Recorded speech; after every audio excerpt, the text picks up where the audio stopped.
Hello friends, good morning. मैं हूं MJ. और फ्रेंड्स, जैसे कि आजकल सेक्युलेंट्स की परचेजिंग बहुत ही ज़्यादा हो रही है, क्योंकि सेक्युलेंट्स एक ऐसे प्लांट है जो आप घर के अंदर रख सकते हो। छोटी स्पेस कंज्यूम करते हैं, जिसकी वजह से आपके जो घर का लुक है, अंदर का जो रूम का या तो लिविंग रूम का जो लुक है वो बहुत ही सुंदर आएगा।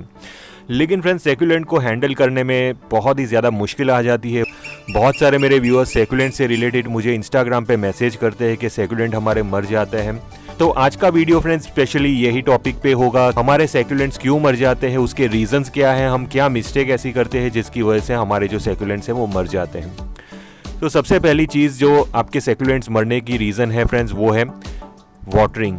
ये एक बहुत ही कॉमन फैक्टर है, आपने बहुत ही जगह पे सुना होगा, लेकिन यहाँ पे थोड़ा सा ट्विस्ट है। आप ये थोड़ा सा पॉइंट आप समझने की कोशिश करिए। सेक्युलेंट एक ऐसा प्लांट है फ्रेंड्स जिसको पानी कम चाहिए, लेकिन फ्रेंड्स इसका मतलब ये नहीं है कि सेक्युलेंट को पानी नहीं चाहिए। सेक्युलेंट को भी पानी बहुत ही अच्छी तरह चाहिए। फॉर एग्जाम्पल फ्रेंड्स, मैं आपको एडेनियम के साथ इसके कंपेयर करूंगा। एडेनियम एक ऐसा प्लांट है फ्रेंड्स जिसको आप हफ्ते 10 दिन तक भी पानी नहीं दोगे तो भी वो प्लांट जिंदा रहेगा, वो मरेगा नहीं। लेकिन सेक्युलेंट ऐसा नहीं है।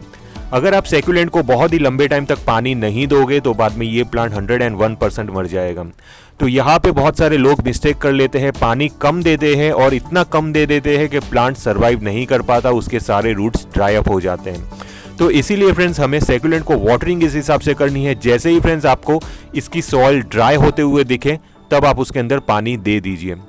यानी कि फ्रेंड्स हमें सेक्युलेंट्स को कभी भी मॉइस्ट या तो वेट सॉइल्स में पानी नहीं देना है। आपको डेली चेक करना है, 1 दिन 2 दिन, तीसरे दिन फ्रेंड्स आप अच्छी तरह चेक करिए सॉइल को। अगर सॉइल के अंदर मॉइस्चर हुआ, वेटनेस हुआ तो पानी मत दीजिए। लेकिन सॉइल अगर आपको ड्राई देखने को मिले तब आप अच्छी तरह पानी दीजिए। ऊपर से लेके नीचे तक पूरी सॉइल गीली हो जानी चाहिए, ऐसी वाटरिंग हमें करनी है।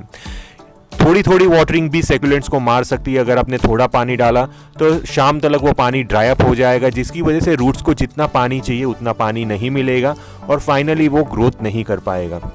दूसरा रीजन फ्रेंड्स आपके सेक्युलेंट्स मर सकते हैं वो है ओवर ह्यूमिडिटी। यानी कि सेक्युलेंट्स एक ऐसा प्लांट है फ्रेंड्स जिसको ह्यूमिडिटी ज्यादा पसंद नहीं होती। खास करके मैं ये मानसून की सीजन की बात करता हूँ। मानसून की सीजन में फ्रेंड्स ह्यूमिडिटी का लेवल बहुत ही हाई चला जाता है, 70% 80% जितना ह्यूमिडिटी चला जाता है। अगर फ्रेंड्स आपने सेक्युलेंट्स को ओपन में रखा हो जहाँ पे बारिश का पानी उसके अंदर जाता हो तो बाद में 101% आपका सेक्युलेंट सर्वाइव नहीं कर पाएगा। सेक्युलेंट अगर आपके पास ओपन टेरेस ही हो और आपको ऐसी जगह पे सेक्युलेंट को आपको रखना है जहां पे बारिश का पानी डायरेक्टली उसके ऊपर ना गिरे और बारिश की छींटें भी उसके ऊपर नहीं आनी चाहिए। सेक्युलेंट के जो लीव्स होते हैं फ्रेंड्स वो हमेशा ड्राई रहने चाहिए। अगर आप सेक्युलेंट के लीव्स के ऊपर मिस्टिंग भी करोगे या तो बारिश की जो छींटें हैं वो भी फ्रेंड्स अगर सेक्युलेंट्स के लीव्स के ऊपर गिरेंगे तो बाद में वो प्लांट खराब होना स्टार्ट हो जाएगा, उसके ऊपर फंगस लग जाएगा, प्लांट डाईबैक होना स्टार्ट हो जाएगा। सेक्युलेंट्स को ज्यादा ह्यूमिडिटी पसंद नहीं होती और हो सके तो फ्रेंड्स ऐसी कंडीशंस में आप अपने सेक्युलेंट्स को घर के अंदर ले लीजिए जहां पे ह्यूमिडिटी थोड़ी सी लो होती है इन कंपैरिजन टू आउटडोर। लेकिन जहां तक समर्स की बात आती है, समर्स में टोटली ऑपोजिट चीज हो जाती है। यानी कि फ्रेंड्स अगर समर्स में आपने प्लांट को आउटडोर रखा है और समर्स में फ्रेंड्स अगर बहुत ही ज़्यादा हीट वेव चलती है, यानी कि बहुत ही ज़्यादा लू वाली गर्म हवाएं चलती है, तो भी फ्रेंड्स आपके सेक्युलेंट्स को प्रॉब्लम हो सकती है।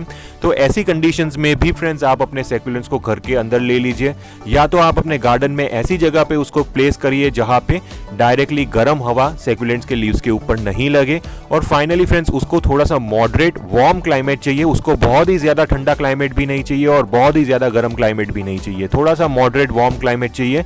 तो ऐसे क्लाइमेट के अंदर फ्रेंड्स आपके जो सेक्युलेंट्स है वो बहुत ही अच्छे ग्रो होंगे। इसीलिए फ्रेंड्स घर के अंदर ग्रो होने वाले प्लांट्स में से फ्रेंड्स सेक्युलेंट सबसे बेस्ट होता है, क्योंकि घर के अंदर का जो क्लाइमेट रहता है वो थोड़ा सा मॉडरेट रहता है, बहुत ही ज़्यादा गर्म भी नहीं रहता, बहुत ही ज़्यादा ठंडा भी नहीं रहता, ह्यूमिडिटी लेवल भी बहुत ही ओवर नहीं होती, जिसकी वजह से ओवरऑल फ्रेंड्स सेक्युलेंट्स हमारे घर के अंदर बहुत ही अच्छे ग्रो हो सकते हैं।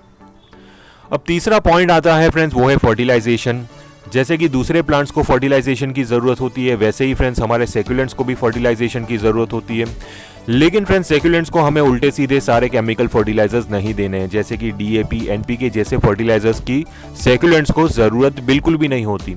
आप इनको फ्रेंड्स ओनली कॉम्पोस्ट दीजिए। अगर आप ग्रैन्युअल फॉर्म में कॉम्पोस्ट देते हैं तो मंथली एक बार फ्रेंड्स आप इसकी सॉइल के अंदर थोड़ा सा कॉम्पोस्ट डाल दीजिए, अबाउट 3 to 4 स्पून जितना कॉम्पोस्ट डाल दीजिए एक 6 इंच के गमले के अंदर। और फ्रेंड्स अगर आप लिक्विड फर्टिलाइजर यूज करते हो तो काउडंग लिक्विड इस्तेमाल कर सकते हैं, डाइल्यूट करके 10 से 15 दिन में एक बार, उससे भी ज़्यादा यूज़ मत करिए। या तो वर्मी कॉम्पोस्ट लिक्विड हुआ, उसका भी आप इस्तेमाल कर सकते हैं। तो compost based fertilizers friends succulents को बहुत ही ज़्यादा पसंद होते हैं, तो आप वही फर्टिलाइजर्स दीजिए। NPK, DAP जैसे फर्टिलाइजर इस्तेमाल करेंगे उसमें प्लांट के रूट सिस्टम बर्न हो सकते हैं, तो इनको थोड़ा लो डोजेज फर्टिलाइजर दीजिए। लेकिन फ्रेंड्स हमें रेगुलर इंटरवल पे इनको फर्टिलाइज करना ही होगा, तभी जाके ये प्लांट आपके बहुत ही अच्छे ग्रो हो सकते हैं। चौथा इंपॉर्टेंट पॉइंट है फ्रेंड्स, वो है पॉट सिलेक्शन। जी हाँ फ्रेंड्स, सेकुलेंट्स को भी एक परफेक्ट पॉट चाहिए फ्रेंड्स ग्रो करने के लिए। फॉर एग्जाम्पल मैं आपको बता देता हूँ फ्रेंड्स, अगर आपने एक छोटा सा पॉट लिया, एक छोटा सा मग लिया और उसके अंदर फ्रेंड्स आपने सेकुलेंट को ठूस ठूस के डाला है, यानी कि सेकुलेंट्स के जो रूट सिस्टम है वो इतने पैक हो चुके हैं कि उसको फ्रेंड्स ठीक तरीके से एयर फ्लो भी नहीं मिलेगा, ऑक्सीजन भी नहीं मिलेगा, जिसकी वजह से आपके जो सेकुलेंट है वो खराब हो सकते हैं। तो इसीलिए फ्रेंड्स अगर आप कोई भी कंटेनर आप उसको देते हो तो उसके रूट सिस्टम के आसपास थोड़ी सी स्पेस रखिए जहाँ पे एयर सर्कुलेशन का मूवमेंट हो सके और पानी का मूवमेंट हो सके। अगर आपने सेकुलेंट को बहुत ही ज़्यादा टाइटली किसी भी कंटेनर के अंदर डाल दिया है तो बाद में ये सेकुलेंट्स आपको बहुत ही जल्दी ख़त्म हो सकते हो। तो इनके रूट सिस्टम को थोड़ा एयर सर्कुलेशन की ज़रूरत होती है, इसलिए उनको थोड़ा स्पेस दीजिए। पांचवा इंपॉर्टेंट पॉइंट है फ्रेंड्स सेकुलेंट्स के रूट्स के ऊपर प्रेशर।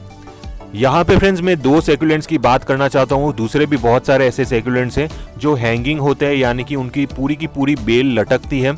तो यहाँ पे एक चीज़ मैं बोलना चाहता हूँ फ्रेंड्स कि जितनी लंबी आप उनकी बेल को करोगे उतनी ही ज़्यादा प्रेशर उसके जो स्टार्टिंग में जो रूट सिस्टम होते हैं उसके ऊपर पड़ता है। जैसे ही बेल लंबी होती है बेल का वजन बढ़ता है, बेल के वजन की वजह से उसके रूट सिस्टम सॉइल के अंदर से ग्रिप छोड़ देंगे, जिसकी वजह से वो सॉइल से बाहर निकल जाएंगे और धीरे धीरे वो रूट्स ड्राई अप होना स्टार्ट हो जाएंगे और वो पूरी बेल आपकी सूखना स्टार्ट हो जाएगी।